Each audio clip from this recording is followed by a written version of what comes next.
Vasco da Gama. Fala, família vascaína, aqui é Erasmo Romão comandando mais esse panorama vascaíno aqui, nossa análise do Vasco da Gama. E teve jogo pela Copa do Brasil, primeiro jogo contra o Operário.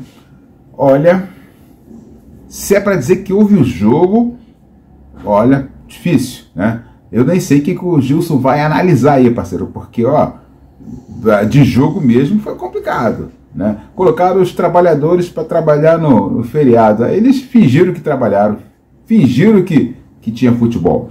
É que o que a gente lamenta muito são os torcedores vascaínos do Sul que vão, né, sair de suas cidades, né, para visitar o Vasco, faz aquela festa pro Vasco, e o Vasco mais uma vez não respondeu com futebol. Assim como aconteceu lá em Uberlândia, uma festa maravilhosa, torcida para o Vasco para tudo quanto é lado, mas em campo a equipe não respondeu mais uma vez. A equipe só consegue fazer alguma coisa em São Januário depois que a torcida vaia, né? Parece que os jogadores ficam com medo da torcida, aí começa a apresentar alguma coisa, tá, gente? Eu tô fiquei muito chateado mesmo. Aliás, eu vou chamar até o Gilson, porque não sei se ele vai avaliar o jogo não, porque ó, eu não vi jogo para avaliar. O cara avaliar alguma coisa desse jogo tem que ser muito bom. Para isso eu chamo meu amigo Gilson Santos para ele dar um panorama do que ele achou dessa fraca partida de futebol entre Vasco e Operário. Vamos lá, Gilson. Olá, Erasmo! Olá, você que está chegando a Vasco 10. Foi com empate que estreou o interino Felipe Loureiro no comando técnico do Vasco da Gama. Uma atuação muito ruim da equipe do maestro Felipe. O Vasco não esteve bem no Paraná e o torcedor que compareceu ao estádio Germano Krieger nesta quinta-feira, 1º de maio, ficou decepcionado com o que viu.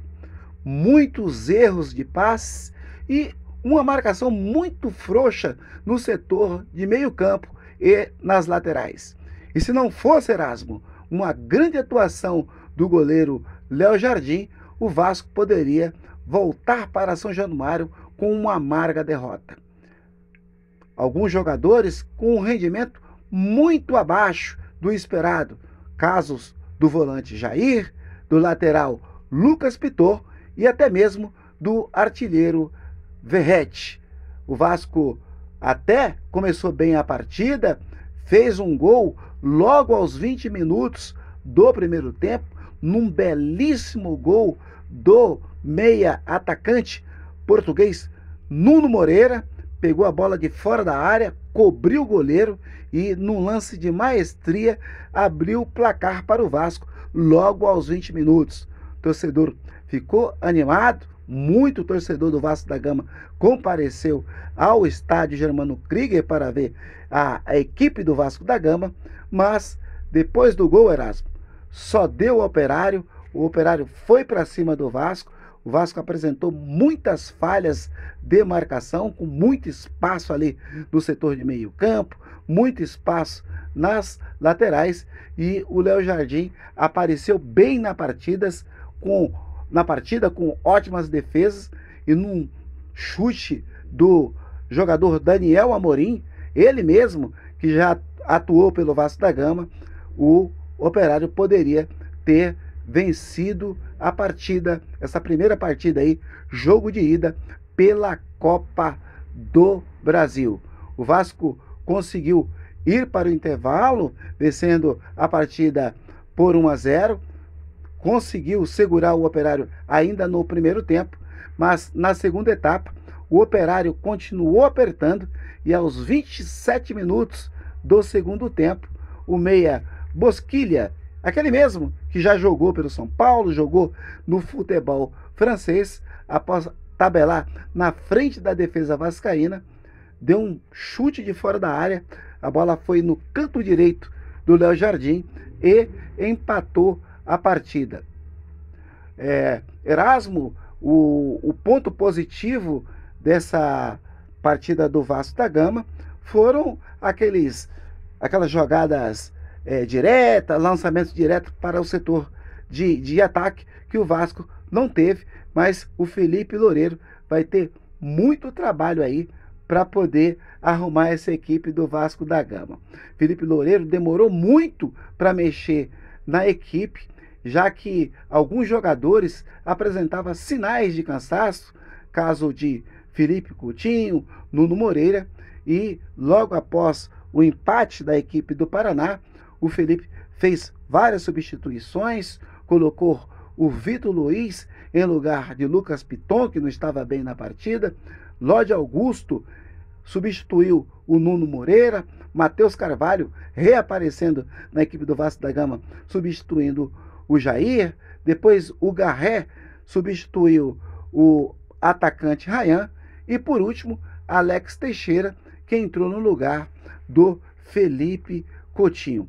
A equipe chegou a criar algumas oportunidades após tomar o gol e após as substituições, mas não teve competência, não teve categoria para poder definir o jogo. O fato positivo ficou por conta dos lampejos de Lodi Augusto Erasmo, que mais uma vez entrou bem, driblou, chutou a gol e causou boas impressões aí ao maestro Felipe. Ainda precisa melhorar na tomada de decisão, algumas tomadas de decisão muito ruim do Lodi Augusto, mas a verdade é que o atacante angolano está evoluindo e aos poucos apresenta melhora nessa equipe do Vasco. Portanto, Erasmo, não foi um resultado ruim para o Vasco, mas a atuação ruim, o desempenho ruim da equipe do Vasco da Gama liga um alerta para Felipe Loureiro, que vai ter muito trabalho para arrumar essa equipe para enfrentar o Palmeiras no próximo jogo, no próximo domingo, na Arena Mané Garrincha, em Brasília. Essa é a próxima partida do Vasco da Gama. O Vasco segue direto aí a sua preparação para o jogo contra o Palmeiras, e se quiser sair de Brasília com um bom resultado contra a equipe de Abel Ferreira, vai ter que melhorar muito, porque o que o Vasco jogou no Paraná não dá para animar muito, Erasmo. Tá certo, Erasmo? Um grande abraço e a gente volta com mais notícias do Vasco da Gama amanhã na Vasco 10. Então, amigos, eu fiquei muito desmotivado, eu esperava alguma coisa diferente com o Felipe, não aconteceu, ele repetiu a escalação, tudo bem, mas o jeito de jogar, o Vasco ainda é muito espaçado, muito preguiçoso, muito desinteressado na partida. Parece que o time não recebe em dia, rapaz. Será que vão ter que voltar? Né? Sabe qual a vontade que me deu? De o seguinte, atrasar o pagamento de todo mundo um mês aí. Ó, tá feia a coisa, a gente só consegue botar o salário em dia se o time produzir melhor, para chamar mais torcedor, para chamar mais investimentos. Não sei, cara, tem que dar um choque de ordem nos jogadores. O Vasco tem um salário bem valorizado por causa da 777. Mesmo que o Vasco conseguiu desfazer o contrato de alguns jogadores, não vai porque o nível está mais acima. Então não adianta, vai ser puxado para cima. O Léo Jardim está para renovar, ele está querendo mais, está precisando ser valorizado mediante a outros salários que tem no elenco. Então vai acontecendo isso para cima. Então o Vasco já tem uma folha salarial substancial.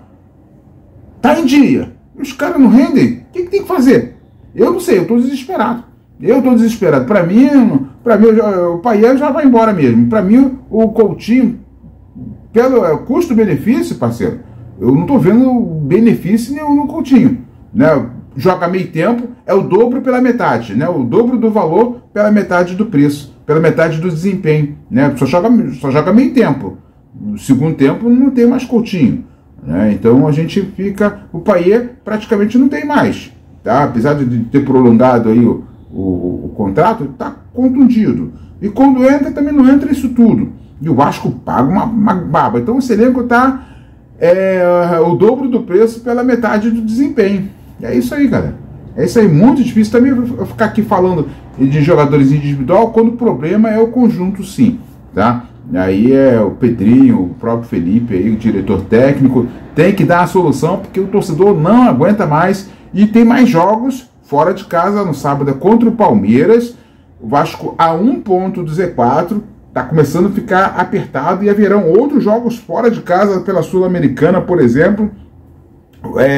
São Januário só em 20 de maio. Então vamos amargar um pouquinho aí, porque esse time tá preguiçoso, não consegue pontuar, vencer fora de casa, né? Pontuou contra uma equipe aí que é campeã paranaense, mas não vence há 5 jogos, né? Então é uma equipe que está com uma campanha fraca aí na Série B, e a gente, um jogo horroroso, um campo horroroso, e o time também horroroso, não adianta não. Tá bom, galera? Fica com a gente. Se você não é inscrito no nosso canal, se inscreva, deixa aquele like, compartilha com os amigos aí sobre o canal Vasco 10, né, sobre a proposta do canal, e deixa um comentário aí, fala se está gostando, o que você não gostou no time do Vasco, se você está gostando do canal, se também não está gostando do canal também, deixa aí, galera, porque tá feia a coisa, mas vamos ver, né? Vamos ver se no domingo o Vasco dá uma alegria para o seu torcedor. Um grande abraço a todos, bom final de semana. Vasco 10, você torce por aqui. Vasco da Gama.